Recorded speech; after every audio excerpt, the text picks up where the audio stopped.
여러분께 솔직한 질문 하나 드리겠습니다. 지금 이 순간 여러분은 후회 없이 살고 계십니까? 살면서 가장 후회되는 것이 무엇입니까? 잠깐 생각해 보십시오.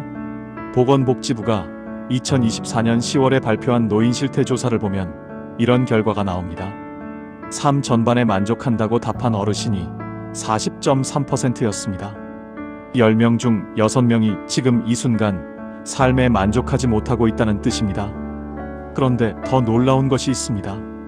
서울대학교 노년학 연구팀이 70대 이상 800명에게 물었습니다. 살면서 가장 후회되는 것이 무엇입니까? 돈이라고 하셨을까요? 건강이라고 하셨을까요? 아닙니다. 1위가 하지 못한 말이었고, 2위가 가보지 못한 곳이었고, 3위가 화해하지 못한 관계였습니다. 전부 사람과 관계된 것들이었습니다. 그렇다면 70 넘어서 인생을 후회하지 않고 사는 구체적인 방법은 무엇일까요? 오늘 이 영상을 끝까지 들으시면 여러분은 그 해답을 얻으실 수 있습니다. 그리고 오늘 이후로 여러분의 하루가 완전히 달라 보일 것입니다. 법구경에 이런 말씀이 있어요. 오늘 할 수 있는 일을 절대 내일로 미루지 마라. 여러분, 나중에 언젠가는 오지 않습니다.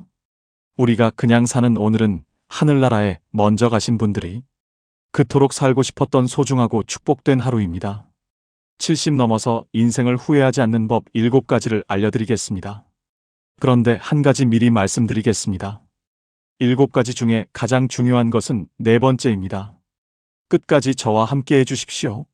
나이 들수록 인생을 행복하게 사는 법, 1번째입니다. 하고 싶은 말은 오늘 하십시오. 평생 참으셨다고요? 이제는 그러지 마세요.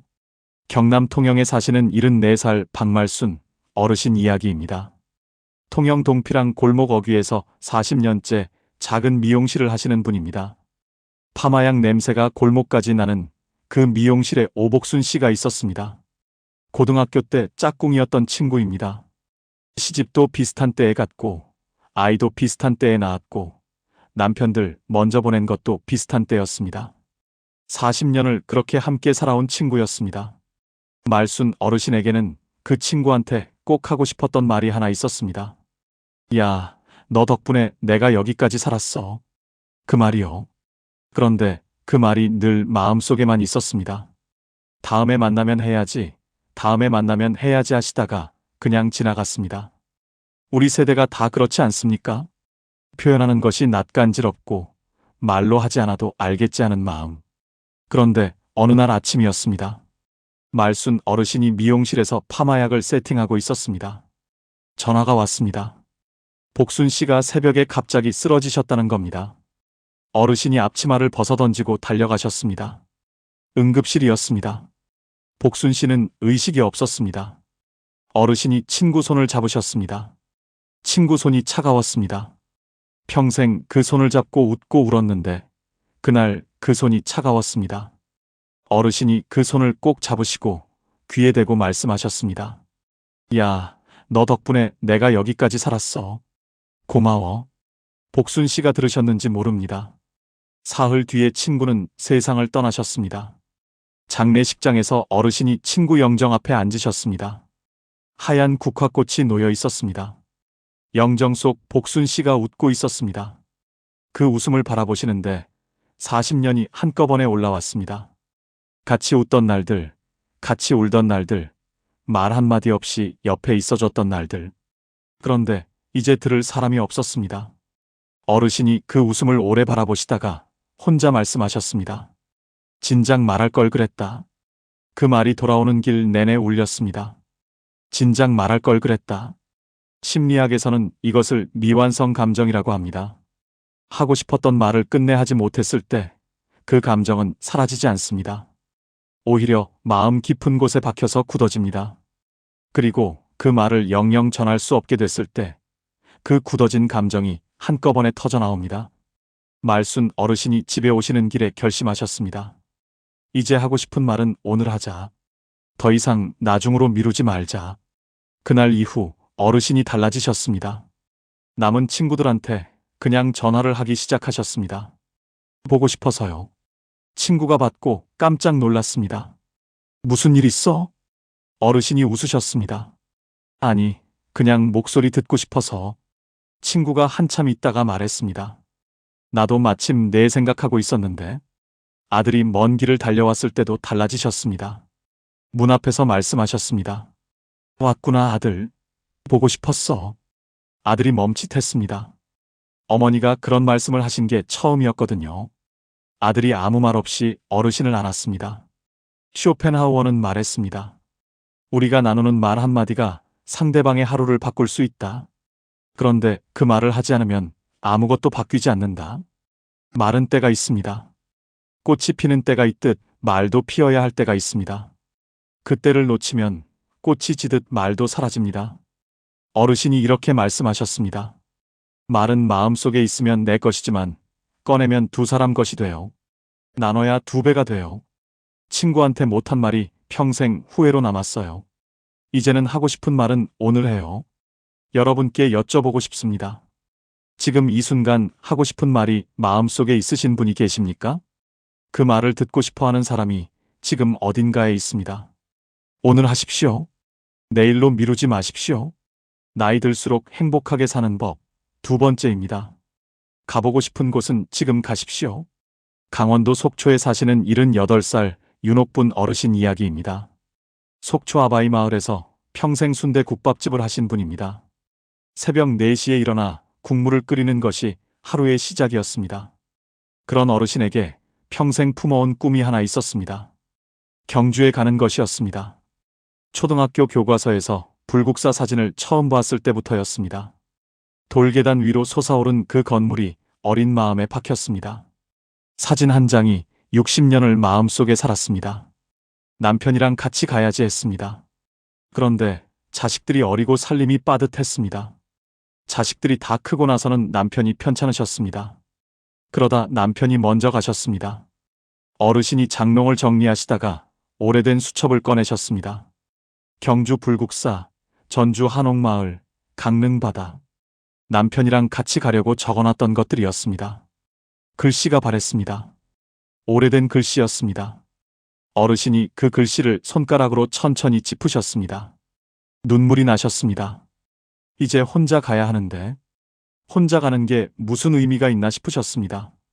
수첩을 덮으셨습니다. 그러다 딸이 말했습니다. 엄마, 혼자 가면 어때요? 함께 가는 사람이 없으면 아버지 생각하면서 가면 되잖아요. 어르신이 그 말이 마음에 걸리셨습니다. 며칠을 생각하시다가 어느 날 아침 기차표를 예매하셨습니다. 경주 가는 기차를요? 혼자요? 기차를 타시는데 손이 좀 떨리셨다고 합니다. 이 나이에 혼자 여행을 가다니 싶으셨습니다. 그래도 가셨습니다. 불국사 돌계단 앞에 서셨습니다. 교과서에서 보던 그 계단이었습니다. 어르신이 한 발 한 발 올라가셨습니다. 천천히요. 무릎이 좀 아프셨지만 올라가셨습니다. 그리고 불국사 앞에 서셨습니다. 생각보다 컸습니다. 생각보다 아름다웠습니다. 하늘이 참 파랬습니다. 어르신 눈에 눈물이 고였습니다. 여보, 나왔어요. 당신과 같이 오려고 했는데 혼자 왔어요. 혼자여도 용기 내서 왔어요. 당신이 옆에 있다 생각하고 왔어요. 한참을 그 자리에 서 계셨습니다. 뺨 위로 눈물이 흘렀습니다. 그러다 살짝 미소 지으셨습니다. 왔구나. 드디어 왔구나. 그 한마디가 60년의 나중을 끝냈습니다. 어르신이 그날 불국사 경내를 천천히 걸으셨습니다. 아무도 기다리는 사람이 없었습니다. 빨리 가야 할 이유도 없었습니다. 처마 끝을 올려다보셨습니다. 기둥 하나를 손으로 만지셨습니다. 차갑고 단단했습니다. 천년이 된 돌이구나 싶으셨습니다. 그 순간 이상하게 웃음이 나셨습니다. 내가 지금 천년 된 돌을 만지고 있구나. 어르신이 그날 사진을 찍으셨습니다. 혼자서요. 셀카를요. 평생 셀카를 찍어본 적이 없으셨는데 그날 찍으셨습니다. 처음엔 각도가 이상했습니다. 2번 찍었습니다. 3번 찍었습니다. 4번째 사진이 그나마 나왔습니다. 어르신이 그 사진을 들여다보셨습니다. 내가 웃고 있네. 집에 오셔서 딸한테 보내드렸습니다. 딸이 전화를 했습니다. 엄마 표정 좀 봐요. 너무 좋아 보여요. 어르신이 그 말을 들으시고 혼자 웃으셨습니다. 그렇구나. 나 좋아 보이는구나. 여러분, 잠깐 생각해 보십시오. 지금 이 순간 가보고 싶은 곳이 어디이십니까? 그곳이 지금 마음속에 떠오르셨습니까? 그 장소를 떠올리시는 것만으로도 지금 가슴이 두근거리지 않으십니까? 그 두근거림이 신호입니다. 심리학자들은 미뤄온 것을 실제로 행동으로 옮기는 순간 뇌에서 도파민이 분비되면서 성취감과 함께 자기 효능감이 높아진다고 설명합니다. 쉽게 말하면 나중에 하려고 했던 것을 오늘 하는 순간 뇌가 기뻐한다는 겁니다. 나이가 들수록 우리 뇌는 새로운 자극을 원합니다.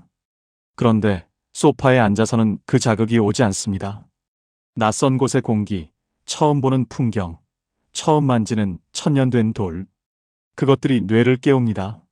나중이라는 말은 사실 두려움의 다른 이름입니다. 혼자 가면 어쩌지, 이 나이에 가면 이상하지 않을까, 그 두려움이 나중을 만드는 겁니다. 그런데 그 두려움을 넘어서는 순간 불국사 앞에 서게 됩니다. 어르신이 이렇게 말씀하셨습니다. 나중이라는 날은 달력에 없어요. 오늘만 있어요. 가고 싶으면 지금 가세요. 혼자 가도 돼요. 혼자 가는 것도 여행이에요. 지금 그 장소가 마음속에 있으시다면 오늘 표를 예매해 보십시오. 딱 그것만 하셔도 됩니다. 나이 들수록 행복해지는 법 세 번째입니다. 용서는 상대방이 아니라 나를 위한 것입니다. 전남 순천에 사시는 76살 최수님 어르신 이야기입니다. 순천만 갈대밭 근처에서 작은 이불집을 하시는 분입니다. 어르신에게는 오래된 상처가 있으셨습니다. 남동생과의 일이었습니다. 어른이 되고 나서 재산 문제로 크게 다퉜습니다.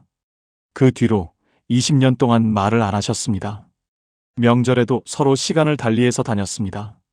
어르신은 그 동생을 생각하면 아직도 속이 끓으셨습니다.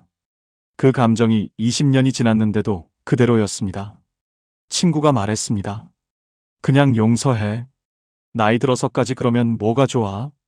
어르신이 말씀하셨습니다. 내가 왜 용서해? 내가 잘못한 게 없는데. 그 말이 맞았습니다. 잘못한 것이 없었습니다. 그런데 그 억울함을 20년 동안 품고 사셨습니다. 20년입니다. 그러다 동생이 위암 수술을 했다는 소식을 들으셨습니다. 그날 밤 잠을 못 주무셨습니다. 어릴 적 동생이 귀여웠는데, 동생은 미운 사람인데 왜 잠이 안 오지? 새벽에 누워서 생각하셨습니다. 동생이 죽으면 어떡하지? 그 생각이 드는 순간 어르신이 스스로 놀라셨습니다. 아, 내가 아직 이 동생이 신경 쓰이는구나. 어르신이 며칠을 생각하시다가 차를 타셨습니다. 동생 집 앞에 도착하셨습니다. 차에서 내리셨습니다. 대문 앞에 서셨습니다. 초인종이 보였습니다. 손이 올라가지 않았습니다. 올라가지 않았습니다. 멍하니 서 계셨습니다. 5분이 지났습니다. 10분이 지났습니다. 20분이 지났습니다. 그 20분 동안 어르신 머릿속에 무슨 생각이 오갔는지 아십니까? 내가 왜 여기 왔지? 내가 먼저 오면 지는 건데. 그래도 초인종을 누르면 동생이 뭐라 할까? 동생이 문을 안 열어주면 어떡하지? 그 생각들이 20분 동안 어르신을 붙잡았습니다. 그러다 담장 너머 마당에 감나무가 보였습니다. 감 색깔이 딱 따먹기 좋아 보였습니다. 그 순간이었습니다. 어릴 때 동생과 함께 그 감나무에 올라가던 기억이 올라왔습니다. 둘이 까르르 웃으며 감을 따던 기억이요. 동생이 감나무에서 떨어져서 엉엉 울었던 기억이요. 어르신이 그 동생을 업고 집까지 달려가던 기억이요. 그 기억들이 한꺼번에 올라오는데 어르신 눈에 눈물이 고였습니다. 20년 전 재산 다툼을 했던 동생이 아니었습니다. 감나무에서 떨어져 엉엉 울던 그 동생이었습니다. 어르신이 결국 돌아서셨습니다. 차에 타셨습니다. 그런데 이상했습니다. 집에 오시는 길에 마음이 조금 가벼우셨습니다. 초인종을 누르지 못했는데도요. 일주일 뒤 어르신이 다시 가셨습니다. 이번엔 차에서 내리시자마자 걸어가셨습니다. 생각할 시간을 주지 않으셨습니다. 초인종을 누르셨습니다. 딸깍. 문이 열렸습니다. 20년 만이었습니다. 동생은 많이 야위어 있었습니다. 두 분이 마주 보셨습니다. 아무 말도 없었습니다. 그러다 동생이 말했습니다. 왔어. 어르신이 말씀하셨습니다. 왔어. 그게 전부였습니다.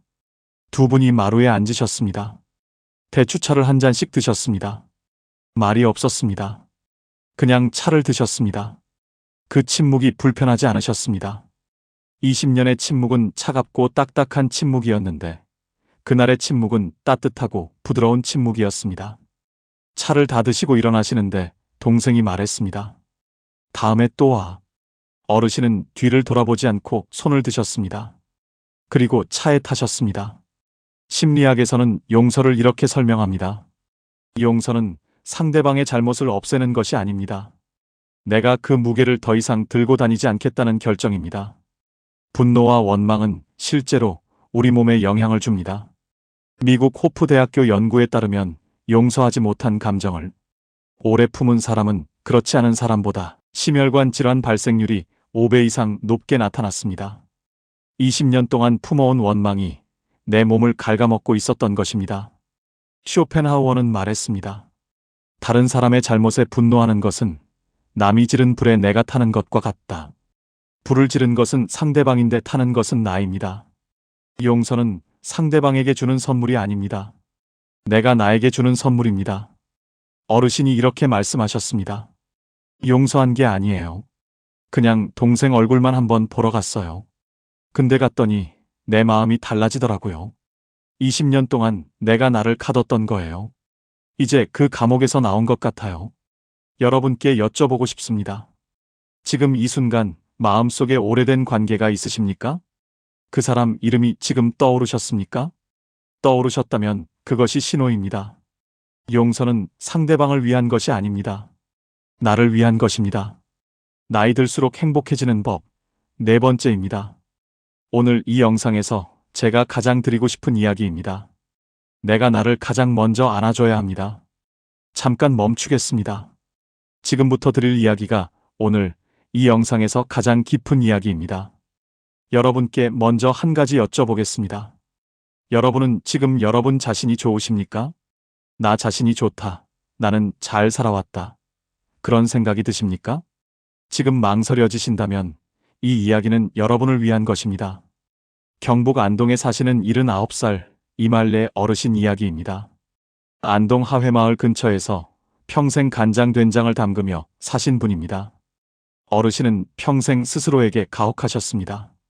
더 잘해야 했는데, 더 참아야 했는데, 더 잘 키워야 했는데, 자식이 힘들면 내 탓, 남편이 힘들면 내 탓, 집안이 어려우면 내 탓. 어르신이 잘한 것들이 얼마나 많으셨는지 모릅니다. 가난한 살림에 자식 셋을 다 가르치셨고, 시부모를 10년 넘게 모시셨고, 남편 병치레를 혼자 감당하셨습니다. 그런데 어르신은 그것들을 잘한 것이라고 생각하지 않으셨습니다. 당연히 해야 하는 것을 한 것뿐이라고 생각하셨습니다. 반면 잘못한 것들은 아주 크게 보셨습니다. 자식한테 한번 크게 화를 냈던 것, 시어머니한테 퉁명스럽게 대했던 것, 그것들이 수십 년이 지나도 마음속에 남아 있으셨습니다. 어르신이 혼자 계실 때면 그 기억들이 올라왔습니다. 그때 내가 왜 그랬을까? 그때 좀 더 잘해줬어야 하는데. 그 자책이 어르신을 오래 붙잡았습니다. 자책은 이렇습니다. 잘한 것은 당연한 것이 되고 잘못한 것은 죄가 됩니다. 그 저울이 평생 한쪽으로만 기울어 있었습니다. 그러다 어르신 팔순 생일날이었습니다. 자식들이 다 모였습니다. 손주들도 왔습니다. 케이크 불을 끄시는데 중학교 다니는 손녀가 옆으로 왔습니다. 그리고 물었습니다. 할머니는 할머니 자신이 좋아요. 어르신이 웃으시려다 멈추셨습니다. 그 질문이 평생 처음 오는 질문이었습니다. 어르신 스스로도 한 번도 생각해 본 적이 없었습니다. 대답을 못 하셨습니다.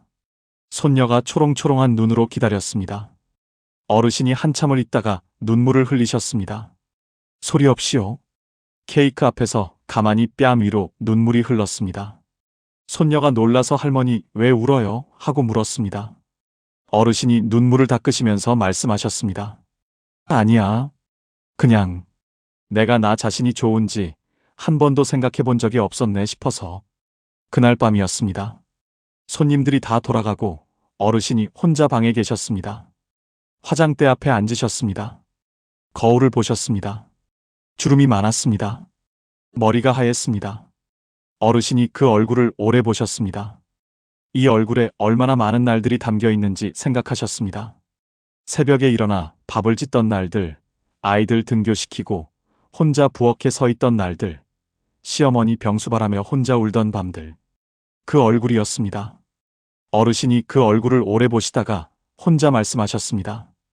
이말래, 너 정말 잘 살았어. 평생 진짜 수고했어. 처음엔 어색하셨습니다. 한 번 더 하셨습니다. 말래야, 너 잘 살았어. 수고했어. 그러다 세 번째 하시는데 눈물이 왈칵 나셨습니다. 이번엔 소리가 났습니다. 평생 누구한테도 그 말을 들어본 적이 없으셨습니다. 잘 살았다고, 수고했다고.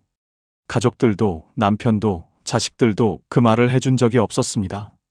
어르신 스스로도 한 번도 자신에게 그 말을 한 적이 없었습니다. 어르신이 거울 속 자신을 보시면서 한참을 우셨습니다. 그러다 이렇게 말씀하셨습니다. 나 참 열심히 살았네. 잘했어. 어르신은 그날 그 어느 때보다 편안하고 깊은 잠자리에 드셨습니다. 창밖으로 둥근 달이 밝게 비쳤습니다. 심리학에서는 이것을 자기자비라고 합니다. 자신의 고통과 실수를 있는 그대로 인정하면서 스스로에게 따뜻하게 대하는 것입니다. 미국 텍사스 대학교 크리스틴 네프 교수의 연구에 따르면 자기자비를 실천하는 사람은 그렇지 않은 사람보다 우울과 불안이 30% 낮고 삶의 만족도와 회복 탄력성이 4배 높게 나타났습니다. 자책은 내가 나를 때리는 것과 같습니다. 남이 나를 때리면 피하면 됩니다. 그런데 내가 나를 때리면 피할 곳이 없습니다. 보건복지부 노인 정신건강실태조사에 따르면 자기 수용도가 높은 노인일수록 삶의 만족도가 3배 이상 높은 것으로 나타났습니다. 나를 사랑하는 것이 이기적인 것이 아닙니다. 내가 먼저 나를 안아줘야 남도 안아줄 수 있습니다. 어르신이 이렇게 말씀하셨습니다. 팔순이 돼서야 거울 보면서 잘 살았다고 했어요. 진작 했어야 했는데 그게 제일 후회돼요. 여러분께 부탁드리고 싶습니다. 오늘 밤 잠드시기 전에 거울을 한번 보십시오. 그리고 자신에게 이렇게 말씀해 주십시오. 잘 살았어. 수고했어. 처음엔 어색하실 겁니다. 그래도 말씀하십시오. 3번 말씀하십시오. 세 번째가 되면 뭔가 달라지실 겁니다. 그 말이 진심이니까요. 거짓이 아니니까요. 나이 들수록 행복해지는 법 5번째입니다.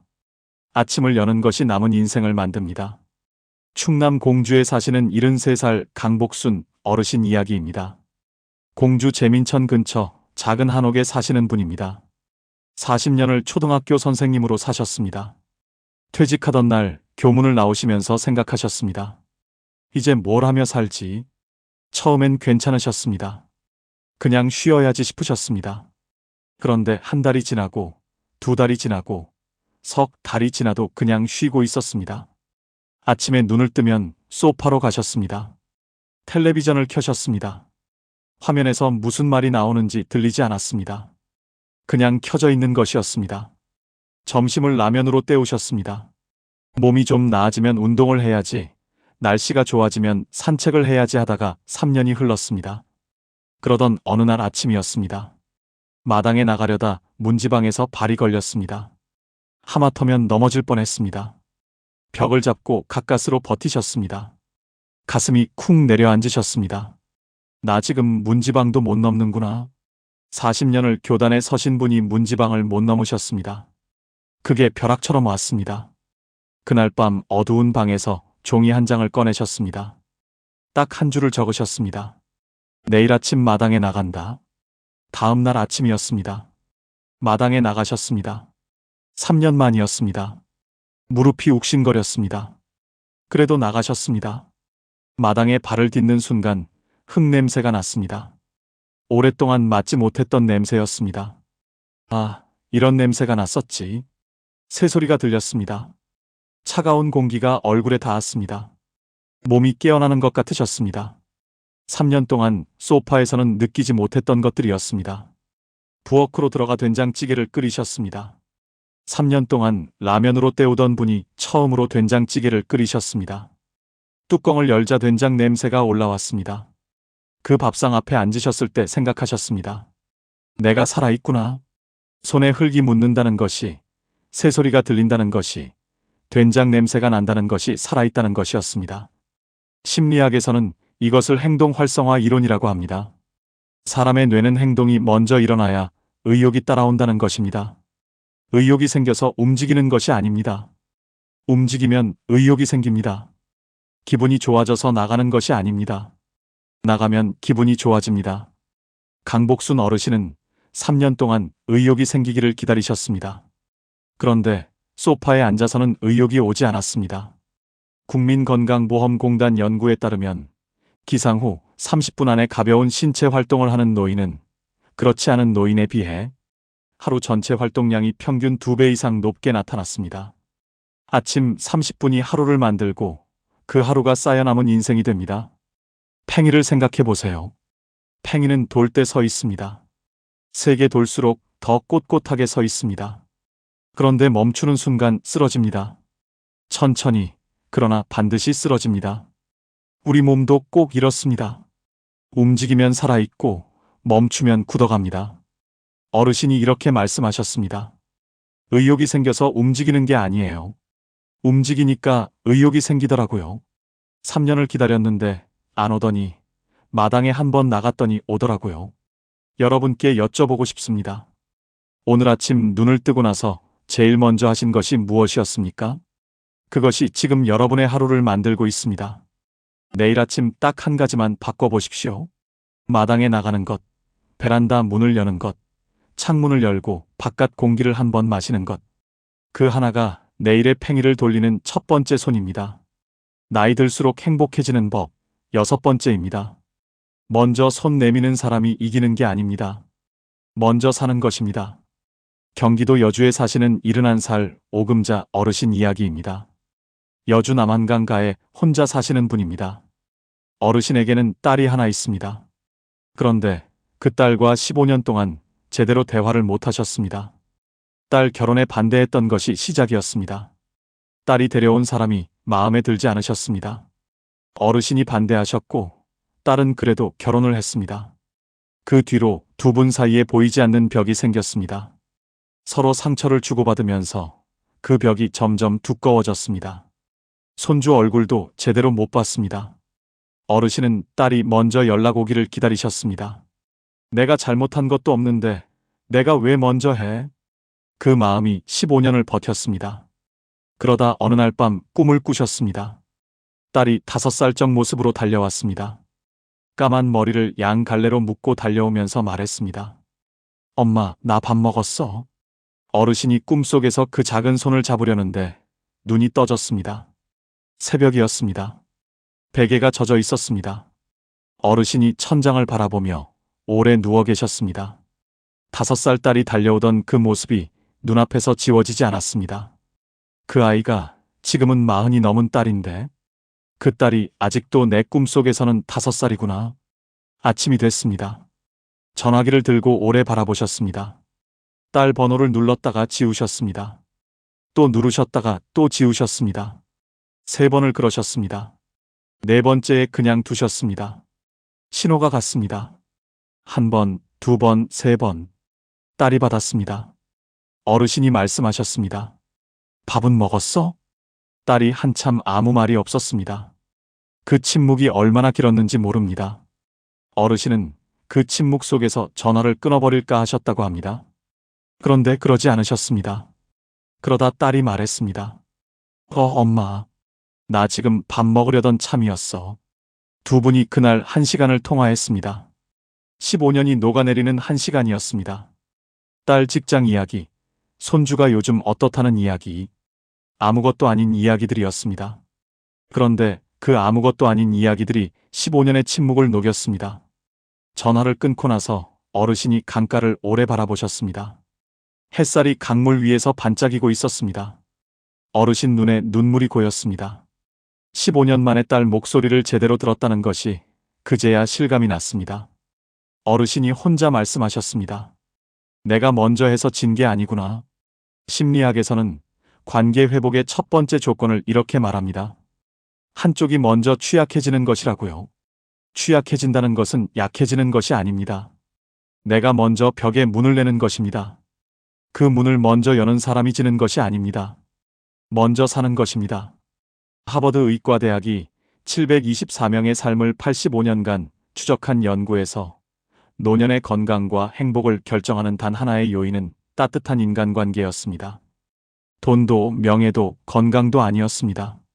내 이름을 불러주는 사람, 밥은 먹었냐고 물어봐주는 사람, 그 사람이 있느냐 없느냐가 노년의 삶을 결정했습니다.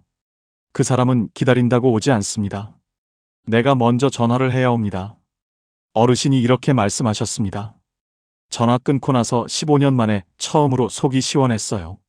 내가 먼저 해서 진 게 아니에요. 내가 먼저 살기 시작한 거예요. 여러분께 여쭤보고 싶습니다. 지금 이 순간 오래 연락하지 못한 사람이 떠오르십니까? 그 사람 얼굴이 지금 생각나셨습니까? 그렇다면 오늘이 바로 그날입니다. 오늘 그 사람에게 전화 한 통 하십시오. 밥은 먹었어. 그 한마디면 충분합니다. 나이 들수록 행복해지는 법 7번째입니다. 늦은 시작은 없습니다. 오늘이 가장 젊은 날입니다. 전북 남원에 사시는 75살 김순덕 어르신 이야기입니다. 남원 광안루 근처에서 평생 농사를 지으신 분입니다. 어릴 때부터 무언가를 만들고 그리는 것을 좋아하셨습니다. 그런데 배울 형편이 안 됐습니다. 살림하고 농사 짓고 자식 키우다 보니 그 마음을 꺼낼 데가 없었습니다. 나이가 드셨습니다. 이 나이에 무슨 그림이야? 혼자 생각하고 지나치셨습니다. 그러다 어느 날 마을 복지관 게시판에서 포스터를 보셨습니다. 수채화 교실 수강생 모집. 매주 화요일 오전 10시.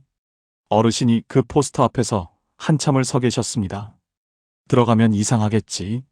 나이가 제일 많을 텐데. 못 그리면 창피하지 않을까. 그냥 지나치셨습니다. 집에 와서 밥을 하시는데 그 포스터가 자꾸 눈에 밟혔습니다. 이튿날도 생각났습니다. 사흘째 되는 날 어르신이 복지관 문을 두드리셨습니다. 선생님이 물으셨습니다. 그림 그려보신 적 있으세요? 어르신이 말씀하셨습니다. 아니요. 한 번도요. 선생님이 웃으셨습니다. 잘 됐네요. 아무것도 없으니까 아무렇게나 그려도 돼요. 첫 수업 날이었습니다. 붓을 처음 잡으셨습니다. 손이 떨렸습니다. 꽃을 그리려 했는데 선이 삐뚤어졌습니다. 색이 번졌습니다. 옆 사람들은 그럴싸하게 그리는데 어르신 것만 뭉개졌습니다. 그런데 이상했습니다. 창피하지 않았습니다. 오히려 이상하게 기뻤습니다. 그 기분이 뭔지 처음엔 몰랐습니다. 나중에 알았습니다. 평생 처음으로 내가 좋아하는 것을 하고 있었던 것이었습니다.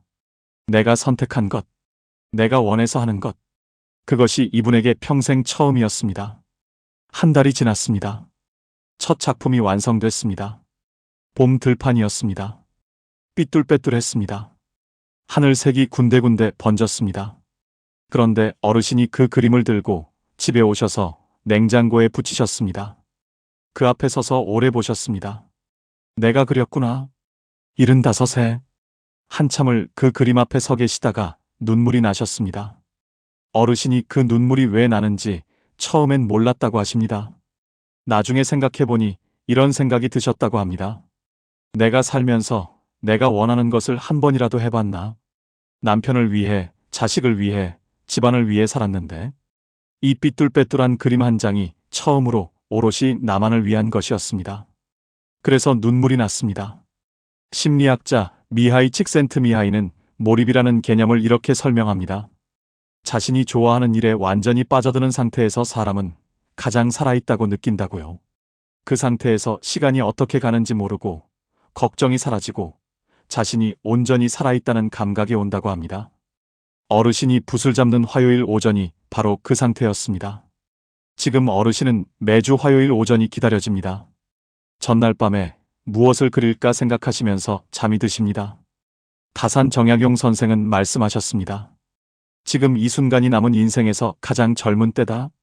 오늘 이 하루를 충분히 살아야 한다. 75이 늦은 게 아닙니다.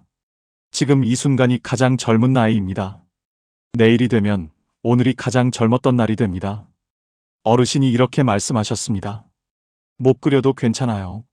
내가 그린 거니까요. 세상에 하나밖에 없으니까요. 75세 처음으로 내가 좋아하는 것을 시작했어요. 그날이 내 인생에서 가장 설렜던 날이에요. 여러분께 여쭤보고 싶습니다. 언젠가 해보고 싶다고 마음속에 넣어두신 것이 있으십니까? 나이가 많아서 잘 못해서 이상해 보일까봐 아직 꺼내지 못하신 것이 있으십니까? 지금 꺼내십시오. 오늘이 가장 젊은 날이니까요. 이제 마무리입니다.